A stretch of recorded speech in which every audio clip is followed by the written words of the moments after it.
नमस्कार मंडळी, तो रे माझा मित्राचा आजचा म्हणजे 13 जूनचा फ्रेश असा रिव्ह्यू तुम्ही माझ्या आवाजामध्ये ऐकत आहात. आपण पाहतोय की ईश्वरी सांगत असते की राजेश भोसलेने जो काही मोठा फ्रॉड केला ना, तर आपल्याला ना आता एक एक पैशाचा हिशोब आहे ना तो टॅली करायचा आहे. म्हणून आता सगळा स्टाफ पण हे सगळं करण्यासाठी तयार असतो. अर्णव म्हणतो की हे सगळं काम होत नाही आहे तोपर्यंत घरी कुणीसुद्धा जाणार नाही. Am I clear? आता सगळेजण म्हणतात येस सर. आकाश म्हणतो तुम्ही आम्हाला निराश करणार नाहीत याची ना आम्हाला गॅरंटीज होती आणि थँक्यू सो मच असं आकाश म्हणत असतो. आता आपण पाहतोय की स्टाफ मेंबर म्हणतात सात्विक फॅशन हे आमची ना फक्त कामच नाही आहे, तर हे आमचं ना कुटुंब आहे आणि आपलं कुटुंब संकटात असताना आम्हाला मदतीला तर यावंच लागेल ना, असं तिथले स्टाफ मेंबर जे आहेत ना तर ते बोलत असतात. आता आपण पाहतोय आणखीन दुसरे जे आहेत तर ते म्हणतात की या कंपनीसाठी मी जे काही केले ना त्याच्या दुप्पट या कंपनीने माझ्यासाठी काही काही केलेलं आहे. या कंपनीतून लोन घेऊन मी माझे दोन्ही मुलं इंजिनियर केले असे ना त्यातले एक स्टाफ मेंबर बोलत असतात आणि म्हणतात माझी जेव्हा आई आजारी होती ना तर तेव्हा ना माझी एक स्कीम कमी पडली होती पैशासाठी, तर त्यावेळेस अर्णव सरांनी मदत केली होती. त्यातले एक लेडीज म्हणतात की मला सुद्धा ना अर्णव सरांनीच खूप मदत केली आहे आणि आता जेव्हा कंपनीला गरज आहे त्यावेळेस आहे ना त्यावेळेस तर आपल्याला या कंपनीला संकटातून बाहेर काढण्यासाठी मदत करायलाच हवी आहे. माझ्या जेव्हा वडिलांचा ॲक्सिडेंट झाला त्यावेळेस एका दिवसात अर्णव सरांनी मला पैसे दिले होते. ज्या कंपनीने आमच्यासाठी इतकं सगळं केलं आहे त्या कंपनीला संकटातून बाहेर काढणं हे फक्त आमचं कामच नाही आहे, तर हे आमचं कर्तव्य आहे असं एक लेडीज आहेत तर त्या बोलत असतात आणि म्हणतात की मॅडम सर आम्ही दोघंही ना आम्ही सर्वजण ना तुमच्यासोबत आहोत. म्हणून अर्णव म्हणतो थँक्यू सो मच, आपण सगळे मिळून हा प्रॉब्लेम ना सॉल्व्ह करू. आता सगळे स्टाफ मेंबर म्हणतात की येस सर म्हणून. आणि आता आपण पाहतो की आकाश म्हणतो चला कमॉन लेट डू वर्क म्हणून. आणि आता सगळेजण मनापासून कामाला लागतात. आता आपण पाहतोय की अर्णवने सांगितल्याप्रमाणे ना सर्टिफिकेशनमध्ये ना सगळेजण जोरात कामाला लागलेले असतात आणि आता अंजली आकाश हे सुद्धा ना त्यांच्या केबिनमध्ये ना सगळे काम करत असतात. आणि आपण पाहतोय की काही स्टाफ मेंबर येतात आणि म्हणतात की सर आम्हाला काही डॉक्युमेंट सापडलेले आहेत, तर त्यापैकी ना काही सात्विक फॅशनचे आहेत, काही जे आहेत तर ते अंजली फॅब्रिकचे सुद्धा आहेत आणि इतर पण काही डॉक्युमेंट आहेत असं ते स्टाफ मेंबर सांगतात. आणि म्हणते सगळ्यात जास्त जे फ्रॉड आहेत ना ते अंजली इन्फा या आपल्या कंपनीमध्ये ना सगळ्यात जास्तीत जास्त फ्रॉड झालेले आहेत. अर्णव म्हणतो की वॉट? आणि आता ते सगळे डॉक्युमेंट पाहतो आणि आता तिथला माणूस सांगतो अहो सर यामध्ये ना अनेक विषयामध्ये ना इथे प्रॉब्लेम आहे, गडबड दिसते. मुळात इथे कंपनी फक्त आणि फक्त कंपनीवरच आहे आणि त्यावरती जवळजवळ 50 करोडचं लोनसुद्धा सँक्शन झालेलं आहे असं आहे ना आता शिर्के सांगत असतात. आता ईश्वरी म्हणते सर हे पेपर्स बघा, अहो राकेशने लावण्याच्या आईला कंपनीचे जे काही शेअर्स विकलेत ना त्याचे हे पेपर्स आहेत आणि त्यावरती अंजली त्यांच्या सह्यासुद्धा आहेत. म्हणून आता अंजलीसुद्धा हे सगळं बघायला लागते. अर्णव तर पेपर्स फेकून देतो आणि डोक्याला हात लावतो. त्याला ना खूपच काळजी वाटत असते की आता आपल्या कंपनीचं पुढे काय होणार म्हणून.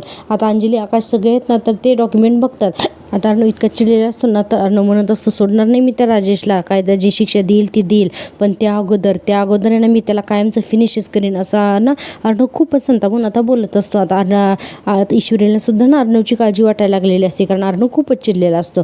आता आपण पाहतो इकडे जेलमधला सीन. इकडे जेलमध्ये इतक्या आरामात हा बसलेला असतो ना. राजेश लगेच म्हणतो शिक्षक ओ डोंगरे साहेब, अहो काय मोबाईलमध्ये टाईमपास करत बसला, एवढं काय एंटरटेनमेंट आहे त्याच्यात, या इकडे जरा. आता तो कॉन्स्टेबल म्हणतो जरा रीला बघतोय हो. आता राकेश म्हणतो अरे रीला काय बघताय, तर तो कॉन्स्टेबल म्हणतो बोला ना काय काम आहे ते. तर हा राकेश म्हणतो काय आहे तुमचं जेल निवळ बोर आहे हो, काही एंटरटेनमेंटच नाही आहे ते. आता कॉन्स्टेबल म्हणतो अहो काय साहेब जेलमध्ये कुठे एंटरटेनमेंट असतं का. राजेश म्हणतो हां नसतं ना, बरोबर आहे, पण मी काय म्हणतो मला ना जरा भूक लागली आहे, जरा पावभाजी आणता का माझ्यासाठी. तर कॉन्स्टेबल म्हणतो अहो साहेब इतकं ओपनली मी तुमचं काम नाही करू शकत. राजेश म्हणतो अरे एवढं का घाबरतोस, मी कुठल्या दिवशी तुला सांगितलं ना, आता कसं मजबुरी आहे ना म्हणून मी अडकलोय रे. अरे पण लवकरच सुटणार आहे मी आणि मग तू जर का माझं काम केलंस तर मग बघ तुलाही मालामाल करून टाकी ना, काय करशील ना असं म्हणून त्या कॉन्स्टेबलला ना आता बोलत असतो. इतक्यातच आपण पाहतोय वल्लरी येते ना तिथं आणि त्या वल्लरीला पण राजेश बघतो आणि लगेच म्हणतो हां बघितलं का डोंगरे साहेब केवढी मोठी माणसं येतात मला भेटायला, बघितलं. तुम्ही एक काम करा मी यांच्याशी बोलतो तोपर्यंत ना तुम्ही चहा नाश्ता करून या आणि माझ्यासाठी सुद्धा काहीतरी घेऊन या. आता असं म्हणून तो कॉन्स्टेबल तिथून निघून जातो. आपण पाहतोय आता ह्या वल्लरीला राजेश म्हणतो काय मामी वेलकम बॅक, मामी वेलकम बॅक, बघितलं का इथे हवालदार सुद्धा सुद्धा मला साहेब म्हणतात. म्हणजे किती चतुर आहे ना हा राजेश. हे कॉन्स्टेबलला म्हणतो मोठी माणसं बघायला येतात आणि मोठ्या माणसांना काय म्हणतो की कॉन्स्टेबल माझ्या हाताशी आहेत म्हणून. आता आपण पुढे पाहतोय राजेश म्हणत असतो की परफेक्ट क्रिमिनल आहे आपण. वाटलं काय तुला? वल्लरी म्हणते वाटलं होतं, त्यापेक्षा जास्तच तू अति हुशार निघालास रे. तर राजेश म्हणतो थँक्यू. वल्लरी म्हणते मला सांग 50 कोटीचं लोन कशाच्या बळावर घेणार होतास रे तू? राजेश म्हणतो अच्छा अच्छा अच्छा, म्हणजे हे सुद्धा कळलं तुला? वा, म्हणजे आता इथे पोलीस स्टेशनमध्ये येऊन तूच इंट्रॉगेशन करणारेच वाटतं माझं, असं वल्लरीला म्हणायला लागतो. आणि पुढे म्हणते तू तुझ्या ना कामाशी काम ठेव, तुला काय करायचे आहेत का नसत्याच्या चौकशा. वल्लरी पाटील. वल्लरी म्हणते त्या पैशातले अर्धे पैसे तुम्हाला देणार होतास, हे विसरलास का तू? राजेश म्हणतो अच्छा अच्छा अच्छा, म्हणजे हा एवढी पडली का गं तुला आपल्या पार्टनरशिपची? आणि पुढे म्हणतो मग माझ्यातली अर्धी शिक्षा पण बघशील का वल्लरी पाटील, सांग ना. असं म्हणून ना राजेश आता जोरजोरात हसायला लागतो. वल्लरी म्हणत असते सात्विक फॅशनचे 60% शेअर्स तू त्या लावण्याच्या आईला दिलेस म्हणून. आता राजेश लगी घाबरल्याची ॲक्टिंग करतो आणि म्हणतो अरे बापरे, हे पण कळलं तुला? आता मी काय करू? आता ना मला भीती वाटते तुझी, आता मी काय करू? वल्लरी म्हणते तुझी ही नाटकं आहेत ना बंद कर, कळलं का? आणि पुढे म्हणते की तुझी एवढी हिंमत झाली की तू कंपनीचे एवढे मोठे शेअर विकलेस म्हणून. आणि म्हणते की तू हा डाव साधायचा म्हणूनच तर कंपनी जॉईन केली होतीस ना. आता राजेश म्हणतो अगं मामी, हा डाव साधायचा होता म्हणून तर त्या चिंटुकल्याचा विश्वास जिंकून घेतला ना मी. काही काय प्रश्न विचारतेस ग तू? साधं कळत नाही का तुला? वल्लरी म्हणते हे सगळं ना तुला ना महागात पडेल, महागात. राजेश म्हणतोय बघतेस ना, अगं ऑलरेडी जेलमध्ये आहे मी आणि आता अजून काय महागात पडणार आहे का मला, असं वल्लरीला म्हणतो. आणि पुढे म्हणतो आणि इथे असताना सुद्धा सगळी चक्र मीच फिरवतोय, हे माहिती आहे ना तुला, कळतंय ना. आणि पुढे म्हणतो आणि इथं येऊन हे असले मला प्रश्न विचारायला धाडच नाही, बिंडो कसावं लागतं तेही तुझ्यासारखं. वल्लरी म्हणते तोंड सांभाळून बोलायचं असा. राकेश हसायला लागतो आणि म्हणतो मामी मामी, अगं आपल्यासमोर मुजोरी कमी करायची, सांगून ठेवतोय. राजेश सुद्धा काही कमी नसतोय. आपण पाहतो की आता इतक्यातच आहे ना राजेश आणि वल्लरी एकमेकांशी बोलत असतात. इतक्यातच अर्णव आणि ईश्वरी दोघेही पोलीस स्टेशनमध्ये येतात आणि राजेश म्हणत असतो ए वल्लरी, तुझा व्हिडिओ अजूनही माझ्याकडे आहे आणि हे पोलीस स्टेशन आहे, मी इथे दाखवू शकतो. मी जर ठरवलं ना तर एका झटक्यात. आणि इतक्यातच त्याचं आणि वल्लरीचं एकत्रित लक्ष जातं अर्णव आणि ईश्वरीकडे. आता राजेश म्हणतो अगो मामी, तोंड काय फिरवतीस, इकडे बघ आपला अर्णव आलाय आपल्याला भेटायला. मला एक गोष्ट सांग, आता तू कशी जाणार ग त्याच्यासमोर? झाली की नाही पंचायत बघ. मी काय म्हणतो की तू जाऊच नको म्हणून आहे ना वल्लरीचा हात पकडतो. वल्लरी म्हणत असते हात सोड माझा. आणि राजेश म्हणत असतो अगं येऊ दे ना, त्यांनाही बघू देत, मी ना दाखवतो ना त्यांना तुझा व्हिडिओ. आणि वल्लरी म्हणत असते हात सोड. राजेश म्हणतो नाही नाही नाही नको नको. वल्लरी म्हणते मी पाया पडते तुझ्या, सोड मूर्खा, म्हणून हात सोडून वल्लरी पळून जाते. आणि हा राजेश ना हसत असतो वल्लरीकडे बघून आणि ना तिची ॲक्टिंग करतो पाया पडते करून. आणि वल्लरीवरती हसत असतो. इतक्यातच राजेश सुद्धा ना अर्णव ईश्वरीकडे बघतो. आता अर्णव ईश्वरी सुद्धा ना राकेशकडे बघतात आणि इतक्या रागाने त्याच्यासोबत म्हणजे अगदी त्याच्याजवळ येतात ना की माझा. आणि अर्णव बघा, अर्णवला बघताच लगेचच राजेश म्हणतो अलब्बेलाब अलब्बेलाब, बघा बघा कोण आले मला भेटायला जेलमध्ये, असं म्हणायला लागतो. आणि म्हणतो की सात्विक फॅशनचे द ग्रेट ASR आणि कोण आलंय असं म्हणायला लागतो. आता वल्लरी हे सगळे ना लपून पाहत असते आणि म्हणते वरती बोनस म्हणून माझी इंदुरी जिलेबी. म्हणून ईश्वरीच्या हाताला हात लावतो. अर्णव जोरात हात त्याचा हिसकावतो ना आणि जोरात ओरडतो त्याच्या अंगावर आणि म्हणतो परत जर का तिला टच करण्याचा प्रयत्न केलास ना तर हात तोडी ना, हात आणि तुझ्या हातात देई ना. तर आता राजेश त्याच्या बोटाला बोट लावतो. आता अर्णव आहे ना त्याचा गळा पकडायचा प्रयत्न करतो तर राजेश आतमध्ये जात असतो जेलच्या आतमध्ये. राजेश म्हणतो आत येणार आहेस तू, आत येणार आहेस, ये आत ये. आणि अर्णवच्या हाती काय राजेश लागत नाही, मागे सरकून आहे ना मुद्दामूनच ना अर्णवला ना वाकडं दाखवत असतो. मुद्दाम जसं अर्णव करेल ना तसं करत असतो. आणि हा राकेश खूपच बदमाशगिरी करून अर्णवला त्रास देत असतो. पुढे म्हणतो तुला काय वाटतं रे चिंट्या, जेलमध्ये मी आहे पण गोची ना तुमची झाली खऊ करून असा करून ओरडतो. आणि म्हणतो काही करू शकत नाहीस रे तुम्हाला, आणि मी आत असताना सुद्धा ना खूप काही करू शकतो, लक्षात ठेव. आणि हे बघ म्हणून ना पुन्हा ईश्वरीला हात लावायला लागतो.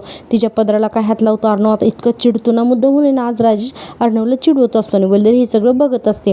आता पाहतो की आपण इन्स्पेक्टर साहेब तिथे येतात आणि म्हणतात हे काय झालं, तर लगेचच बघा राजेश म्हणतो साहेब सलूट. आणि अर्णव म्हणतो की एकदा हे लॉक काढा, मला आतमध्ये जायचं आहे, याच्या मर्यादा ना ओलांडतोय. आता राजेश लगेच आतून म्हणतो अहो सांगा याला, हे काय याचं सात्विक फॅशन नाही आहे, हे जेल आहे, सांगा याला. आता अर्णव आहे ना पुन्हा धावून जातो ना राजेशच्या अंगावर आणि हे सगळं होत असताना राजेश आहे ना मस्त जोर आवाजात आहे ना हसत असतो. अर्णव म्हणत असतो की प्लीज जज साहेब, प्लीज इन्स्पेक्टर साहेब, तुम्ही ना एकदा हे लॉक काढा, मला आतमध्ये जाऊ द्या. इन्स्पेक्टर म्हणत असतात की अहो असं नाही करता येत म्हणून. आणि आतून राजेश म्हणत असतो की बरोबर आहे साहेब तुमचं, हे जेल आहे, तुझं ऑफिस नाही आहे, हे अर्णव हे चिंटुकल्या, असं करून ना मुद्दाम अर्णवला चिडवत असतो.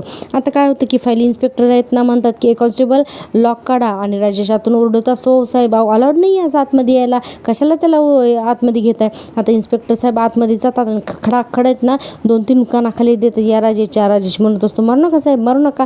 पोलीस म्हणतात हे अजिबात आवाज करायचा नाही. आता हे अर्णव साहेब आलेत ना, आता हे जे विचारतील ना त्याची खरी आणि व्यवस्थित उत्तर द्यायची.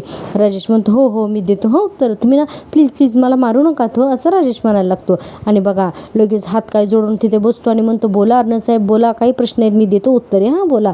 आता ईश्वरी म्हणते हे काय केलेस तू म्हणून डॉक्युमेंट दाखवायला लागते ईश्वरी. आणि म्हणते तर राजेश म्हणतो काय हे मला नाही माहिती. आता ईश्वरी म्हणते सौदामिनी देशमुखला कंपनीचे 60% शेअर विकून 50 लाखाचं तू लोन घेतलंयस ना म्हणून. तर लगेच बघा राजेश हसायला लागतो आणि म्हणतो वा अर्णव, अरे काय रे हे, असं ना म्हणायला लागतो. आणि पुढे म्हणतो काय हुशार रे माझी इंदुरी जिलेबी, असं सगळ्यांच्या समोर बोलत असतो हा. आणि पुढे म्हणतो मी नेमका काय व्यवहार केला हे एकदम करेक्ट कळलंय बाबा तिला, वा मानला हा इंदुरी जिलेबी तुला, असं पोलिसांच्या समोर म्हणत असतो. आणि पुढे म्हणतो नाही कसं आहे ना की तू लावण्याला धोका देऊन माझ्या इंदुरीला जिलेबीला पळवलंच ना माझ्यापासून, असं राकेश म्हणायला लागतो. आता वल्लरी ही सगळं नीट ऐकते हां. आता राजेश म्हणतो ती तिकडे दुःखात, तिचा तुझ्यावरती राग, आणि तसंच सौदामिनी देशमुखचाही तुझ्यावरती राग आहे की नाही, कारण तिच्या मुलीला तो फसवलं म्हणून. मग म्हटलं या रागाचा जरा फायदा करून घ्यावा आपल्यासाठी हां, असं म्हणून राजेश लागतो ना हसायला. अर्णव आता ना त्या राजेचा शर्ट पकडतो आणि म्हणतो सोडणार नाही मी तुला, लक्षात ठेव, तुला ना होईल ते होईल फाशीची शिक्षा, पण लक्षात ठेव त्याच्या अगोदर आहे ना मी तुझं आयुष्य नरक बनवून टाकेन, असं अर्णव म्हणत असतो. आता राकेश म्हणतो हो कळलं हां मला कळलं, दे बाबा दे, मला फाशीची शिक्षा दे हां, आणखीन काय देतो सगळ्या शिक्षा दे, असं जर राकेश म्हणत असतो. आणि पुढे म्हणतो फक्त मला एक गोष्ट सांग की तुला नेमका राग कसला आला आहे रे, असं म्हणतो तुझ्या कंपनीचे 60% शेअर विकल्याचा राग आला आहे का ती शेअर सौदामिनी देशमुख हिला विकलेत याचा तुला राग आला आहे, असं म्हणून अर्णवलाच काय डोळा मारतो आणि जोरजोरात हसत असतो. आता अर्णव पण नाचन त्याला 2-3 थोबाडीत देतो. आता पोलीस आहेत ना खूप अडवत असतात, अर्णवला थांबवत असतात की अरे तुम्ही मारू नकात म्हणून. आणि राजेश म्हणतो हा जो तुझा राग आहे ना अर्णव, हा तुझा राग हा तोच संपवणार आहे तुला एक दिवस, हे लक्षात ठेव, असा हा राजेश म्हणत असतो. आणि बघा पुढे राजेश म्हणतो की तुला वाटतंच की तू माझा गेम ओव्हर केलाय म्हणून, पण गेम तर आत्ता सुरू झाला आहे हे लक्षात ठेव अर्णव, असं राजेश म्हणायला लागतो. आणि पुढे आपण मग पाहतोय की आता राजेश म्हणतो कळेलच हां तुला आता इथून पुढे काय ते. आणि आता अर्णव म्हणतो की जेवढे धमक्या द्यायच्यात ना तर ते सगळ्या धमक्या तू एकदाच दे हां, कारण तुझ्यासारख्याला ना मी अजिबात घाबरत नाही, असं अर्णव म्हणत असतो. आणि पुढे बघा अर्णव काय करतो आता की म्हणतो की ही माझी कंपनी आहे आणि ती कंपनी मी परत मिळवणारच म्हणून. आता अर्णव पण त्याला ठामपणे सांगतो. वल्लीर अजून सुद्धा हे सगळं पाहत असते. अर्णव म्हणतो की त्याशिवाय ना मी नाव नाही लावणार अर्णव सात्विका राजेश शिर्के म्हणून. आणि हा राजेश जो आहे तर ते अर्णवकडे ना फक्त आहे ना एकदम हलकट नजरेने बघत असतो आणि कुचेष्टीने हसत असतो. अर्णव आता त्याला ढकलून देतो आणि आता जेलच्या बाहेर निघून जातो. त्याच्याबरोबर ईश्वरी पण जाते. आणि पोलीस म्हणतात तुझा माज आहे ना हा तो मी लवकरच उतरवतो लक्षात ठेव, आणि म्हणतात डोंगरे कुलूप घालावं म्हणून. आणि आता कॉन्स्टेबल ते जे लॉकअप असतं ना तर त्याला कुलूप लावतात. आणि राजेश इतका चौताळीला दाखवला ना अर्णव गेल्यानंतर की बस. आता बघा पुढच्या भागामध्ये आणखीन काय होतं ते. आता अर्णव ईश्वरी गेल्यानंतर वल्लरी येते आणि म्हणते बिचारा अर्णवने खूप मारलं ना रे तुला. राजेश म्हणते मामी मापात राहायचं, आणि म्हणतो की नाही तर आता तुझा व्हिडिओ ना खरंच व्हायरल करून टाके ना. वल्लरी म्हणते सारख्या धमक्या नाही द्यायच्या आता. राकेश म्हणतो नाही धमक्या नाही देते मामी. आणि म्हणतो की 1 मिनिट म्हणून काय करतो की त्याच्या म्हणजे पॅन्टच्या पायामध्ये दुमडून आहे ना त्याने एक पेन ड्राईव्ह ठेवलेला असतो. आता त्याची पॅन्ट आहे ना तर ती फोल्ड केलेली असते, ती पुन्हा सरळ करतो, त्यातला पेन ड्राईव्ह काढतो आणि आता वल्लरीला दाखवतो. आणि म्हणतो हे बघ आलं का लक्षात तुझ्या आता आलं, असं म्हणतो. आणि म्हणतो की त्यामुळे आपल्यासमोर मुजोरी करायची नाही मामी, लक्षात येतंय. आणि म्हणतो की फक्त आपलं काम करायचं नाही, करावंच लागेल तुला. वल्लरी म्हणते कसलं काम करायचं तुझं आता. राजेश म्हणतो एक फोन येईल तुला, आता तो फोन आल्यानंतर तो काय म्हणतोय ते ऐक. वल्लरी म्हणते हे बघ, पण राकेश म्हणतो चल चल निघ आता इथून पुढे निघ, आता पुरतं बस एवढंच, माझा ना आता मूड खराब झालाय, चल निघ आता बस, चल हाल इथनं. असं करून अक्षरशः वल्लरीला हाकलून लावतो. आता वल्लरीला तर आलेलं असते टेन्शन की एका पेनड्राईव्हसाठी तिला काय करावं लागतंय म्हणून. वल्लरी मनाशी म्हणते देवा, आता या छोट्याशा व्हिडिओ क्लिपसाठी आणखीन मला काय करावं लागणार आहे ना, देवच जाणे. असं म्हणून वल्लरी आता तिथून निघून जाते. पोलीस स्टेशनच्या बाहेर पाहतोय की ईश्वरी म्हणतच सर आपण आपल्या लवकरात लवकर त्या राकेशचं काहीतरी करायला हवं, नाही तर तो जेलमध्ये सुद्धा हेच असंच काहीतरी करत राहणार. अर्णव म्हणतो नाही, तो नाही काही करू शकत, आता तो लॉकअपमध्ये आहे म्हणून. इतक्यातच वल्लरी पोलीस स्टेशनच्या बाहेर यायला लागते आणि ती बघते ना अर्णव ईश्वरीला की पटकन लपते का खांबाच्या पाठीमागे. अर्णवला इतक्यात फोन येतो आणि म्हणतो हा बोला शिर्के. तर शिर्के म्हणतात सर उदयकांतबद्दल ना माहिती मिळाली. अर्णव म्हणतो कुठे येतो. तर शिर्के म्हणतो की सर मी तुम्हाला एक पत्ता पाठवतो, प्लीज त्या पत्त्यावरती पोहोचा तुम्ही. अर्णव म्हणते की ऑलराईट मी पोहोचतो तिकडे. ईश्वरी म्हणते काय हो सर काय झाले. तर अर्णव म्हणतो उदयनचा पत्ता मिळाला आहे तर आपल्याला जावं लागेल म्हणून. आता हे दोघं जण सुद्धा गाडीत बसून तिकडे निघून जातात. तर वल्लरी हे सगळं ऐकते आणि आता बाहेर येते ते दोघं सुद्धा गेल्यानंतर आणि म्हणते उदयकांतबद्दल असं काय कळलं असेल यांना, माझा तर फोनही उचलत नाही येतो, मला तर वाटते की बहुतेक आहे ना तो मुंबईतच नाही आहे. पण जाऊ दे, आपल्याला काय करायचं आहे, यांच्या मागे जाण्यात आता काहीच अर्थ नाही आहे, घाबरून गेले तर माझंच नुकसान होईल असं वल्लरी मनाशी म्हणत असते. आणि पुढे म्हणते की आता शांत होऊन आहे ना ईश्वरी आणि अर्णवला घरच्या कुठल्या तरी मॅटरमध्ये मला अडकावं लागेल, तरच त्यांचं लक्ष उदयकांतवरून डायव्हर्ट होईल असंही वल्लरी म्हणत असते. आणि पुढे म्हणते पण असं काय करू की ज्याने हे दोघं जण घरातच गुंतून जातील. आणि म्हणते वल्लरी काय तर सुचलंच पाहिजे तुला. आणि अचानक युक्ती सुचते आणि वल्लरी म्हणते की येस वा वल्लरी काय मस्त सुचलंय ग तुला, आणि दॅट इज दॅट असं वल्लरी म्हणते. आता आपण पाहतोय पुन्हा घरचा सीन. इकडे नम्रता आहे तर ती आता घरी चहा करत असते आणि अजूनही तिच्या हाताला ना भाजलेलंच असतं. वल्लरी म्हणते काय ग नम्रता, अगं पाणी हवं होतं म्हणून मी इथं आले होते, पण काय ग हातभारा नाही का झाला अजून तुझा बघू. आणि म्हणून तिचा हात काय हातात घेते आणि म्हणते आई गो बिचारी, केवढं हाताला लागले तरी सुद्धा सगळी कामं एकटीनेच करतेस ना ग, आणि बहीण थांबली सुद्धा नाही आहे ना तुला मदत करायला असं म्हणायला लागते. आता नम्रता म्हणते नाही ते, तर वल्लरी म्हणते काय कहरच आहे बाबा तुझी बहीण, नाही एरवीचं ठीक होतं पण एवढं लागलंय तुझ्या हाताला तर मदत करायला तिने थांबायला हवं होतं की नको तुला. मुद्दा म्हणून ना नम्रताच्या मनामध्ये असं भरवून देते आणि म्हणते गेली आपली उंडारायला ती ईश्वरी. आणि बघा पुढे ना नम्रता म्हणते नाही आई काय नाही की ती इशू जिजूंसोबत गेली आहे काहीतरी जरुरी कामासाठी, तर आम्हाला सकाळी वेळ पण नाही मिळाला बोलायला, एवढी घाईत होती ती. वल्लरी म्हणते अगं बाई हो का, पण मला एक गोष्ट सांग, तुझं लग्न व्हायच्या अगोदर किमान 2-3 तरी दिवसातून तुम्ही बोलतच असाल नाही का. नम्रता म्हणते हो. तर मग वल्लरी म्हणते मग आता एका घरात राहताय तरीही तुम्हाला एकमेकींशी बोलायला वेळ नाही मिळत आहे, म्हणून आता नम्रता विचार करायला लागते. आता हे सगळं वल्लरीच्या लक्षात येतं आणि म्हणते की मला एक गोष्ट सांग, वेळ मिळत नाही आहे का मुद्दा म्हणून बोलणं टाळलं जात आहे. मुद्दा म्हणून आहे ना ही नम्रताच्या मनात खूप काही भरवते आणि नम्रता पण आहे ना तिला वल्लरीचं शेवटी खरं वाटतं. वल्लरी म्हणते आपली जाऊ आली घरात तर तिला मदत करायचं सोडून सगळी कामं तुझ्यावरती सोडून बाई गेल्या का उंडारायला असं पुन्हा ना वल्लरी म्हणायला लागते. आता बिचारी नम्रता म्हणते जाऊ दे ना आई, मी नाही एवढा विचार करत. आता वल्लरी म्हणते तेच तर चुकते ना ग बाळा तुझं, म्हणून नम्रता तर बाळा म्हटल्यानंतर बघायलाच लागते. वल्लरी म्हणते अगं या सगळ्याचा विचार करायला हवा का नको तुला, नाही म्हणजे बघ तुला आणि आकाशला जास्तीत जास्त वेळ एकत्र मिळावा यासाठी तिने प्रयत्न करायला हवेत की नको. नाही बाई मला तर आठवते त्या दोघांचं नवीन लग्न झाल्यावर तू आणि आकाश किती प्रयत्न करायचा त्या दोघांना एकत्र वेळ मिळावा म्हणून, पण हिचं काय नाहीच आहे, असं ही काहीच करत नाही आहे, सगळी कामं आपली टाकली तुझ्यावर आणि बाई गेल्या पटकन निघून असं ही ना वल्लरी म्हणायला लागते. आणि पुढे म्हणते की नम्रता आहे बघ तुझ्यापेक्षा ना मी 4 पावसाळे जास्त खाल्लेत म्हणून अगदी मोलाचा सल्ला मी तुला देते, बहीण असो किंवा आणखीन कुणी असू देत, आपण आपल्या आत्मसन्मानापेक्षा ना जगात काही महत्त्वाचं नाही आहे हे तू लक्षात ठेव. आणि म्हणते आणि आत्मसन्मान जर का मिळत नसेल ना तर भांडण करावं लागलं तरीही चालेल हां असं ना वल्लरी म्हणायला लागते. आता नम्रताला ते पटायला लागतं. पुढे वल्लरी म्हणते आपला आत्मसन्मान मिळवण्यासाठी मी तर म्हणते भांडावंच, म्हणजे इनडायरेक्टली ती तिला सांगत असते की तू ईश्वरीशी भांड म्हणून, आणि ही सुद्धा बिनडोक तिच्याशी भांडतेच. पुढे आता वल्लरी म्हणते बरं मी काय म्हणते, मला पाणी नको, छान आलं घातलेला चहा आणून दे. ठीक आहे. आता नम्रता म्हणते हो देते हां पटकिनी. नम्रता म्हणते हो आण हां पटकिनी आण आणि थँक्यू म्हणून ना नम्रताकडे बघत बघत तिथून निघून जाते. आणि ही नम्रता अजूनही वल्लरीच्याच बोलण्याचा विचार करते आणि तिला वल्लरीचंच बोलणं पटत असतं. आता आपण पाहतोय पुन्हा पुढचं सीन. आता काय झालेलं असते की रात्र झालेली असते, त्यांनी संज झाली तरीही घरामध्ये अजून दिवे लागलेले नसतात. अर्णव आणि ईश्वरी दोघंजण बोलत येत असतात की बघा शिर्केनी ज्या ठिकाणी सांगितलं होतं तर ते ना फ्रॉड ठिकाण निघालं आणि तिथे तर उदयकांत सापडलाच नाही. आता अर्णव म्हणत असतो नाही पण काही करून आपल्याला उदयकांतला पकडावं लागेलच म्हणून. ईश्वरी म्हणते अरे इतका अंधार का आहे सगळीकडे, कुठे गेलेत सगळे. आणि 1 मिनटं म्हणून काय करते ईश्वरी पहिल्यांदा तर सगळ्या घरातल्या लाईट्स लावते.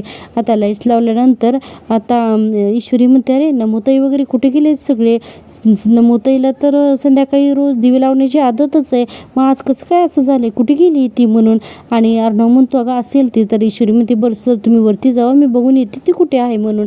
आणि ईश्वरी ना नमोताई म्हणून हाक मारत जाते. तर नम्रता बघा इकडे तिच्या रूममध्ये ना झोपलेली असते, म्हणजे जागीच असते. नम्रताने हाक मारली की लगेचच डोळे बंद करून घेते. आता ईश्वरी खूप वेळा नमोताई म्हणून तिला उठवण्याचा प्रयत्न करते पण ती डोळे बंद करून घेते. ईश्वरी म्हणते अजबच आहे, दिवे लागण्याच्या वेळेस सहसा अशी झोपत नाही कधी सुद्धा ताई म्हणून तिला हात लावते. तर तरीही नम्रता उठतच नाही, डोळे बंद करून तशीच पडून राहते. ईश्वरी म्हणते जाऊ दे गाढ झोप लागली वाटतं. आणि परत म्हणते की नमोताई पुन्हा एकदा हाक मारायला लागते आणि म्हणते अरे तब्येत तर ठीक असेल ना नमोताईची असं म्हणायला लागते. आणि तिला हात लावून बघते तर म्हणते अरे ताप पण नाही आहे नमोताईला. मग तरीसुद्धा नमोताई कशी काय बरं झोपली असा प्रश्न पडतो. आणि ईश्वरी म्हणते पण काय झालं असेल नमोताईंना. पण परत तिला वाटतं की जाऊ दे झोपली तर तिला नको डिस्टर्ब करायला. पण ईश्वरीच्या मनात विचार येतो की आज असं काय झालं असेल म्हणून. आणि आपण पाहतोय की आता तो रे माझा मित्राचा हा बघा नाही इथेच संपतो. प्रेक्षकांना तुम्हाला जर का मी दिलेला रिव्ह्यू आवडत असेल ना तर प्लीज चॅनलला सबस्क्राईब करा आणि हो व्हिडिओला नक्की लाईक करते. आजी म्हणतात आज स्वयंपाकाला एवढा उशीर का होतोय. तर ईश्वरी म्हणते काय नाही मी आताच आल्याला दिवा लावला आणि आता स्वयंपाक करते तर होईलच हा स्वयंपाक. आता वल्लरी नम्रताला पुन्हा शिकवते हे बघ दिवसभर काम करणार तू आणि आईना काम करताना दिसणार मात्र ईश्वरी. आणि आता नम्रता भांडायला लागते ना ईश्वरीला आणि म्हणते एकच दिवस तुला स्वयंपाक करावा लागला सगळ्यांसाठी तर तुला एवढा त्रास होतोय का गं. लग्न करून आल्यापासून मी हेच करते, हे बघा माझा हात किती भाजला येते. ईश्वरी म्हणते बघू मला दाखव. तर नम्रता म्हणते ईश्वरी उगाच असती काळजी दाखवायची काही गरज नाहीये, तुला जाऊ नको होती, तुला घरात काम करायला एक कामवाली बाई हवी होती म्हणून आता ईश्वरीवरतीच आरोप करते. आणि हे सगळे आपण उद्याच्या भागात पाहणार आहोत, त्यामुळे उद्याचा भाग सुद्धा ना खूप जबरदस्त आहे. त्यासाठी पाहत राहा माझ्यावरती सिरियल आणि चॅनलला नक्की सबस्क्राईब करा. भेटूया उद्याच्या भागात. तोपर्यंत टेक केअर, बाय बाय.